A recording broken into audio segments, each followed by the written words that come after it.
KKMD 918화 폴란드 군사 전문지 디펜스 24 번역 레오파르트 2 모두 K2 흑표로 교체해야 하는 이유 폴란드 예비역 육군 중장 인터뷰 번역 폴란드 군사 전문지 디펜스 24의 마치에이 쇼파 기자는 지난 2월 9일 야로스와프 그로마진스키 예비역 육군 중장과 폴란드 군 대비 태세를 주제로 길디 긴 인터뷰를 진행했습니다. 그로마진스키 예비역 육군 중장은 폴란드 육군이 보유한 4종류의 주력 전차들을 2종류로 줄여야만 한다고 주장하고 있어 사람들의 눈길을 모았는데요. 내용을 자세히 살펴보면 독일이 자랑하는 명품 주력 전차 레오파르트 2를 전량 K2표로 교체해야만 한다는 주장을 펼치고 있어 그 배경에 이목이 쏠리고 있습니다. 2026년을 기준으로 추정되는 폴란드 기갑 전력 구성을 살펴보면 K2 흑표 180대, M1 에이브럼스 약 233대, 레오파르트 2가 230세대에서 240여 대, 우크라이나에 공여하고 남은 T-72, PT-91 트바르디 수십 대로 구성되어 있는 것으로 알려지고 있습니다. 이들 중 M1 에이브럼스는 미 해병대 중고 물량을 개량한 M1A1 FEP 116대와 최신 사양인 M1A2 SEP V3 약 117대로 구성된 것으로 파악되고 있고요. 얼마 전까지만 해도 폴란드 기갑 전력의 중심을 차지하고 있었던 독일 레오파르트 2의 경우 레오파르트 2A5가 약 105대, 기존 레오파르트 2A4를 폴란드 독자 사양으로 개량한 레오파르트 2PL, 2PL M1 130대에서 140여 대로 구성되어 있습니다. 폴란드가 레오파르트 2PL, 2PL M1 개량 사업을 진행하며 독일로부터 겪은 불이익과 갈등은 국내 방산업계에서도 독일제 무기 도입의 리스크 사례로 자주 언급되고 있는데요. 그로마진스키 예비역 육군 중장이 모든 레오파르트 2를 K2 흑표로 교체해야 한다고 목소리를 높이는 원인 중 하나라는 사실을 기사를 읽어보면 알 수 있습니다. 이에 대한 상세한 내용은 기사 번역 이후에 이야기해 보도록 하겠습니다. 인터뷰 내용이 너무 길어서 오늘 주제와 관련이 있는 부분만 짧게 번역하도록 하겠습니다. 마치에이 쇼파 기자, 장비 도입에 관해 질문하자면 우선 전차부터 질문하고 싶다. 현재 우리 폴란드 육군은 T-72, 레오파르트 2, K2 흑표, M1 에이브람스까지 총 4종류의 주력 전차를 보유하고 있다. 이렇게 다양한 종류의 전차 운용이 불러일으키는 문제에는 어떤 것들이 있으며 이들을 어떻게 해결해야 한다고 보는가?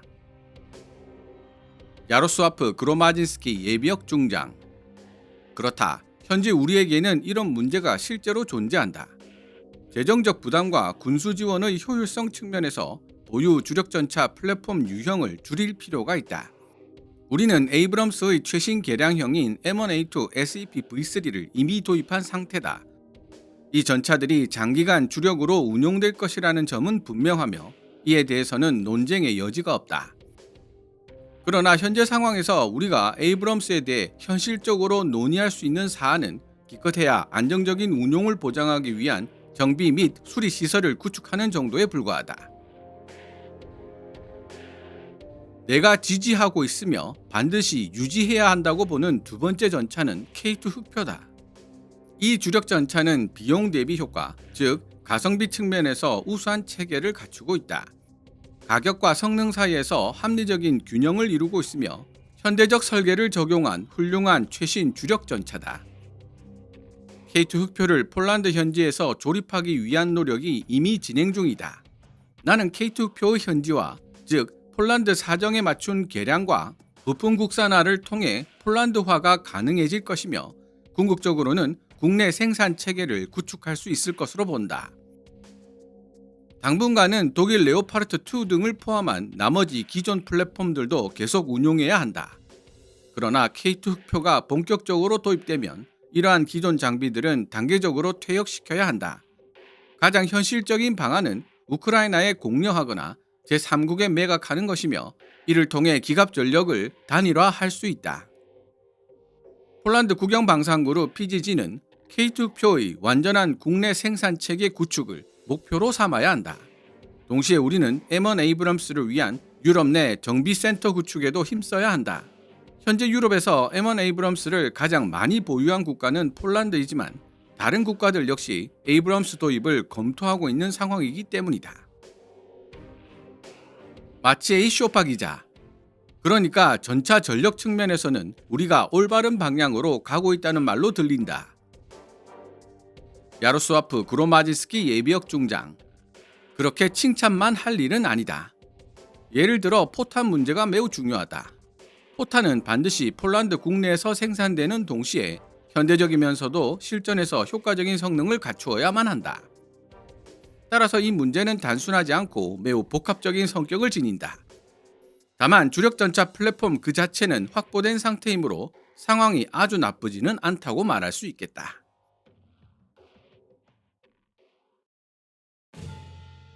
현재 폴란드 입장에서 M1 에이브럼스는 미국과의 동맹 관계는 물론 최신 성능 때문에라도 포기할 수 없는 핵심 자산입니다.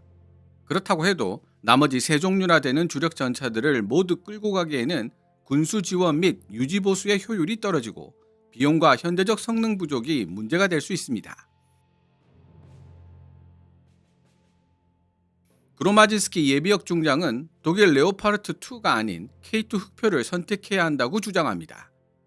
레오파르트 2의 최신 개량형인 2A8 버전의 경우 트로피 능동 방어 체계를 기본 장착하고 있을 정도로 방어력과 성능은 우수하지만 도입 비용과 유지비가 매우 비싼 편에 속합니다.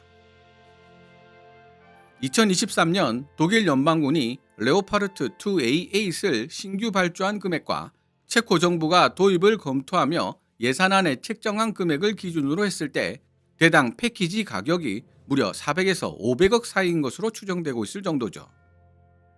더 심각한 문제는 납기에 있습니다. 레오파르트 2A8의 경우 지금 주문한다고 해도 공장 라인 예약 문제로 최초의 레오파르트 2A8을 인도받기 위해서는 최소한 3-4년, 즉 2029년 혹은 2030년까지 기다려야 한다는 뜻입니다. 그로마제스키 예비역 중장은 K2 흑표를 현대적이면서도 성능과 비용을 훌륭하게 타협시킨 좋은 기종이라고 표현했는데 2022년 폴란드와 체결한 1차 실행 계약 총액을 기준으로 계산해 봤을 때 K2 흑표의 수출 패키지 가격은 180억에서 230억 사이인 것으로 보입니다.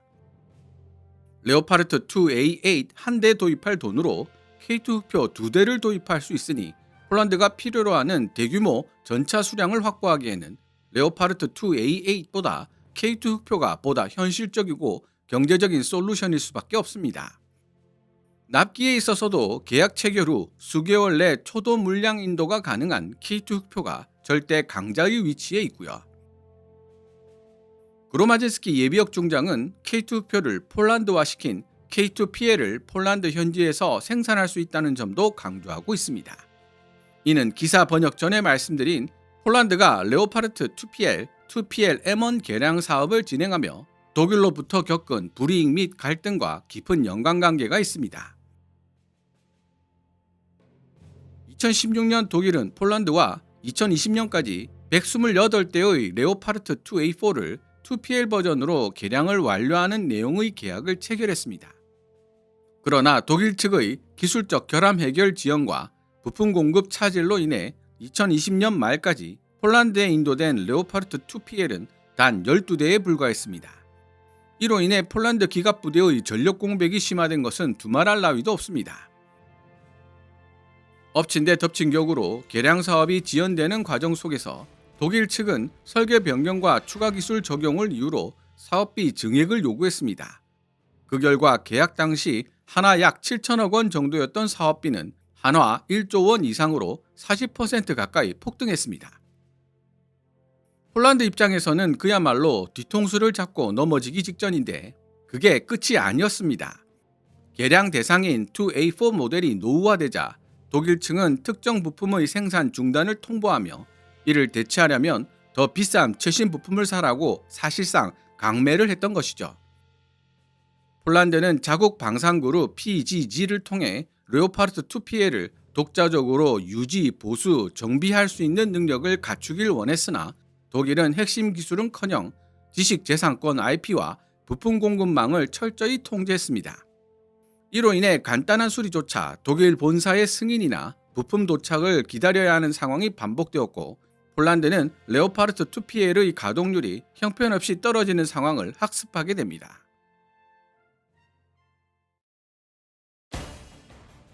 이에 비해 대한민국은 K2PL 사업에서 폴란드에 상당 수준의 IP 공유 및 독자적 정비 권한을 약속했을 뿐만 아니라 협상이 원만하게 이루어진다면 폴란드 현지에서 완전 생산이 가능할 것으로 예상되고 있으니, 폴란드 정부가 레오파르트 2에 미련을 두지 않는 것은 어찌 보면 당연한 이야기입니다. 문제는 이런 독일의 갑질을 경험한 나라가 폴란드에 한정된 것은 아니라는 데 있습니다. 아직까지 유럽 특유의 정치 경제적, 지정학적 연결고리가 강하게 영향력을 미치고 있는 탓에 K방산의 유럽 진출에 큰 장벽이 되고 있지만, 폴란드가 한국산 무장을 대량으로 받아들이면서 경고하던 유럽 카르텔 패러다임에 균열이 생기고 있습니다. 이런 균열은 영국이나 프랑스, 노르웨이나 스웨덴 같은 군사 강국들이 아니라 유럽에서도 소외되어 왔던 작은 나라들, 예를 들면 구소련과 관계가 깊었던 동유럽이나 아일랜드 같은 나라들에게 큰 영향을 주고 있는 것으로 보입니다. 한국은 머나먼 아시아에 있는 나라이기 때문에 군수 지원이나 부품 조달에 어려움이 있을 수밖에 없다는 유럽 카르텔의 논리가 K방산을 대량으로 받아들인 폴란드 덕분에 설득력을 잃어가고 있기 때문입니다. 한국산 무기를 도입하여 현지에서 대량으로 생산하며 규모의 경제를 실현하는 폴란드가 앞으로 유럽연합 내 한국 K방산의 생산 거점이 될 가능성이 높다는 사실을 강하게 시사해주는 기사라는 생각이 들었습니다.